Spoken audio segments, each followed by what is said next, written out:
really in a talkative, he was in kind of a chill frame of mind. He played great against Gukesh, so he really expanded upon his shampoo routine, didn't he? Yeah. Just Well, kidding. the routine these guys know well is now underway. We are Here we go. to the games here in our next quarterfinal matchups of the 2022 Speed Chess Championship. Thanks for being with us, everybody. And the day is underway. Magnus Carlsen, a classical Nimzo, Danya. Let's go. Carlsen, Caruana. I can't believe we're watching this. Magnus has the white pieces here. And this 94 variation, which has been around since the medieval times of Garry Kasparov in the 90s. It's an interesting approach. The white queen is often okay on c2. You're going to develop naturally with e3 and bishop d3. The pawn already guards b4. But Fabi playing quickly here, so he's clearly got some sort of prep he's about to show, given how quickly he committed to this line. Like, hey, Magnus, I wasn't surprised by your classical Nimzo. Yeah, and taking the first think of the game, developing the knight to c6, which should also be pointed out. In this line, you often try to push c5, but recently, players have actually been pushing on the king side. g7, g5, and then h7, h5 is actually not out of the question, even if you've castled kingside, because that bishop experiences a lot of problems. And if white has to play h3 in response to that, Danny, then after knight takes g3, white's entire kingside structure is ruined and the e-pawn is weak. So I think Fabi is thinking between bishop f5 and a tame move like rook e8, which he's just played. But that's not such a tame move after all. He's setting up knight takes d4 threats. Wow, knight takes d4. If pawn takes, we move this knight, discover check. Bob's your uncle on e1 and drops the rook. Man, I love highlighting as you speak. Cool. Can we keep this relationship more often? I feel like I learn more for coming from the school for kids who don't chess good. Who don't chess good. You arrow good though. So I graduated from the school where kids don't chess good to arrow good. All right. Well, the rook is on e8. There are immediate threats with knight takes d4. Jokes aside, and I love your point about g5 and h5. It's such an instructive thing to see that normally blocking a c-pawn in a queen's pawn game, which is any real central structure where the queen pawns are the ones that are the furthest, most advanced, everyone, is a queen's pawn game. And normally you want the c-pawn open, but in this case, getting yourself in a spot to focus on the king side, this is some dynamic stuff, and Magnus is already down 20 seconds on the clock. Yeah, this is an incredibly dynamic position with a ton of options on every move. We see Magnus going for the more pedestrian knight f3.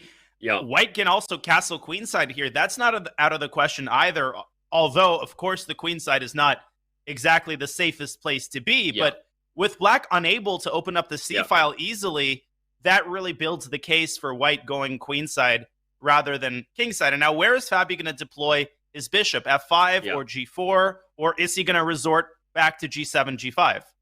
Here he goes. He's in on it. Is he going to go g4 or h5? Come on, Fabi. If g4, I expect knight e5 will be played to prevent knight takes d4 tactics. But note, everybody, if the knight went anywhere else, you might be right back there. So instead, he plays Danya's h5. This is, I'm going to be honest. Okay, this is early. It's game one.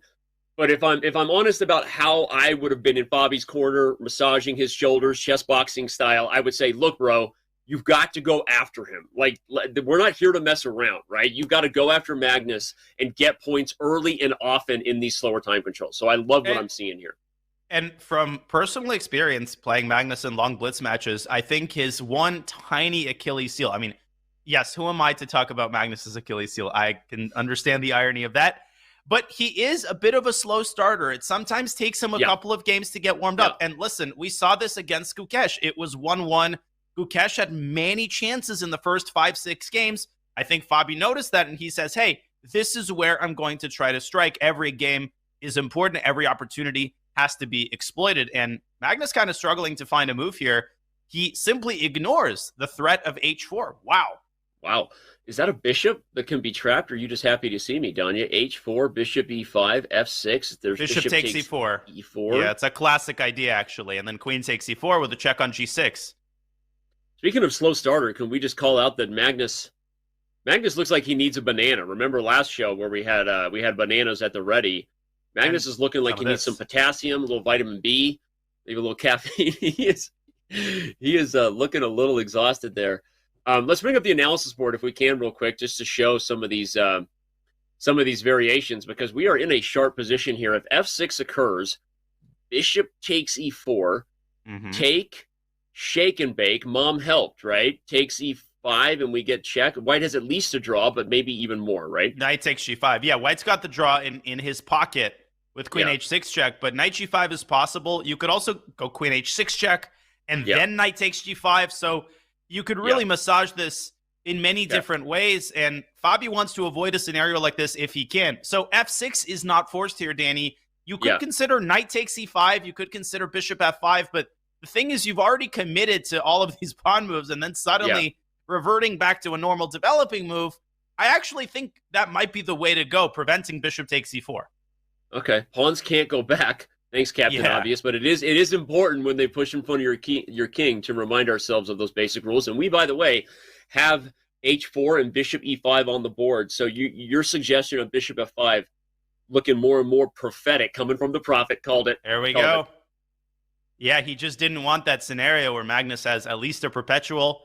Pretty terrifying. And now f6 is a massive threat, so h3 might be what the doctor ordered for Magnus. Yeah, f6 traps the bishop, so you've got to do something spicy now before that bishop gets in trouble. He has 2.5 minutes. He is up 30, even 40 seconds right now on Caruana. So talk about a game that gave us a little bit of an opening struggle, Danya. These guys spent a lot of time navigating whatever this theory or prep was, and only 15 moves have been played, and we're about to be under time pressure. And here comes c5, I think, trying to drive that pawn down to c4 and exploit the awkwardness of that relationship between the bishop and the queen, but Fabi taking more of a slow roll approach. And yes, we're going to get a lot of time scrambles in this match just because of the incredibly complex style of both players. They are such principled players. They're going to get complex positions every game. And I think a big determining factor is going to be who can keep their wits about them in middle game time scrambles. Yeah. Well, now Magnus is still in that lounging position. I see chat saying he's bummed he's missing the semifinal of one of the World Cup games. Hey, chat, please don't tell me the score. I'm recording it. Yeah, no World Cup spoilers for Danya. I don't really care. You can whisper to me, although my whispers are blocked on Twitch for good reason. So frankly, do whatever you want to do, chat. Shout out to featured chat though. We'll be checking in with you throughout the day. So jokes aside, give us your comments. See your comment read on air. And ultimately, comments will be read to the winner of this match at the end. So play along with us, chat. All right, castles, rook c8. Here comes c5 for black. As you said, I'm expecting it. Bishop g6 first. We'll sell it. Fabi delaying c5, waiting for the perfect moment to strike. Maybe bishop g6 can come to h5 at some point to harass indirectly the pawn on e5. Also, putting the bishop on a defended square is a good idea. Now knight d2 threats are eliminated. I like Fabi's position. I think he's doing fine here. But once he plays c5, things are kind of going to explode. Yeah. It's funny because now that the bishop is protected, you're right. You're not worried about pins. This knight can't really move without this pawn hanging in a lot of positions. So let me ask you, does Fabi have to play c5? Like, what's to just kind of sitting in this position? What is White's plan, I guess, to ask the question directly? Oh, here we go. Not an easy position, but knight to h2. What a move by Carlsen. Now, his idea is obvious. You're pointing it out, but it looks like it hangs the e5 pawn, which Fabi grabs. But f3 and bishop takes g6, Danny. That queen is going to appear on g6. And guess what? Fabi's moved b7, b6. Yeah. He's going to pay for it. That pawn on c6 can be captured. Wow. Oh, he missed it. Look at he missed that pawn. Magnus spotted that. What an idea. What an idea, and what foresight to see the weakness of b6. When we have a second, let's head over to the Batcave and bring the analysis board back. I want to just show the killer instinct from the great white shark that is Magnus Carlsen. Look at this position. We talked about maybe white doesn't have a clear plan, but b6 creates just a subtle problem at the end of the line. And note that Fabi has to take e5 because otherwise the knight comes to g4, you take e4, and the pony pops. So this combination that Magnus spotted is just incredible. I mean, knight h2 is such a 7-head move, and things kind of getting crazy in the endgame. It still looks dangerous for white with that knight sitting on g3. Danny, there are some mating ideas for black, but Magnus has left himself plenty of time to navigate the complexity here. I think he's going to take this game. He could play e4 here. He could give a check on e5. I'm going to let him do the calculation, but back to your point, knight h2 and f3. What a concept by Magnus. Yeah, and again, like it was a good concept regardless of with the pawns on e5, but it only really works because the c6 pawn is hanging at the end, and we saw Fabi's reaction in real time. What a combo. Magnus Carlsen, not the worst chess player I've ever seen. Only the second worst. Only the second worst. All right, rook d8 played. Fabi's not going to give this one up, and the time scramble will be commencing. It shall commence. It shall, but it's only a one-sided time scroll, and I think Magnus could send his f-pawn up as well. f4, d3, f5, d2. I mean, it's still a 3-result game, but White's pawns should decide with accurate play. Finally, Magnus sits up. Yeah, well, he's going to get under. Oh, not yet. Uh-oh. He plays f4, oh my gosh. Here we go. Get your running shoes on. The pawns are pushing. Who gets there faster? Rook c1's coming, man. This is... f6 check, king d6, and White loses the e6 pawn. I think Magnus might have overlooked that. Crazy, Danny. By the way, he woke up. Thank you, Velvet Canyon, for waking up, chat. Gosh. Give us your comments. We love featured chat. King d6, rook c1. He has to play knight e3. Okay, he finds it. Knight e2 check, and then the king escapes the pin, so that's not possible. Fabi brings his king up. Oh, rook d7. Oh, that's a knife. That's a knife right there. Take d2. He's going to pick up the pawns, and it's falling apart for Fabi.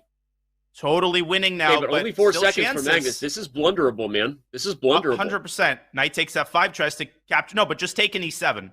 Yeah, this is over. Here comes the queen. Yeah. Rook oh, man. You got problems here. Unreal.